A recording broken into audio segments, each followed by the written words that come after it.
How's it going? This is Attorney Sherrod, specialist in P1, O1, and EB-1A visas.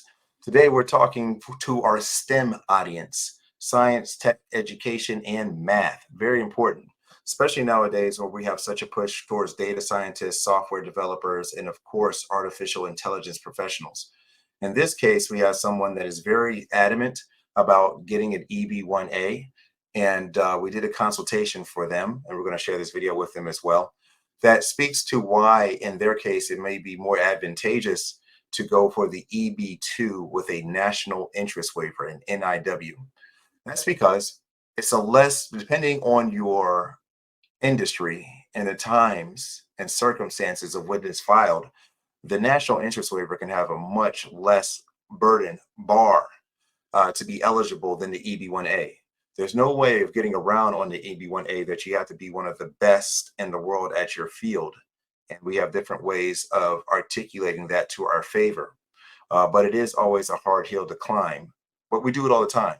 But the thing is, sometimes you don't have to. In the ideal world, we would file for both the EB-1A and the EB-2 National Interest Waiver if the client has the resources to do it. That's just because it gives you more chance to get a fair adjudication from the officers, because you'll likely have two different officers because they're two different preference categories. Now, this particular person is a STEM in data, computer tech, and they have good citations. They have contributions to projects that have significance, and the subject area of what they're doing these activities are considered right now very important. To be specific, right now, the Biden administration has a huge push on keeping the best minds in STEM and artificial intelligence in the country. So while they are here in office, which is at least until January, it's a great time to take advantage of that NIW, because you can put forth the administration's own words as powerful, persuasive arguments to why the National Interest Waiver applies. Now, what does the National Interest Waiver do? Well, to back up, if you're doing an EB-2 without one, you're going to need a job offer in order to pursue the EB-2 and probably get a labor certification.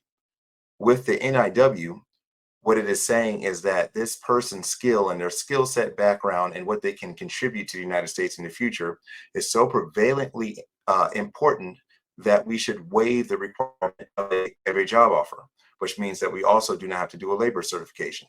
It's potentially the same thing as an EB-1A, but instead of approving your own acumen as one of the best in the world in your field, you're just saying that what you happen to do is worthy of being let in the United States with a green card, regardless of a job offer or not, and with no labor certification.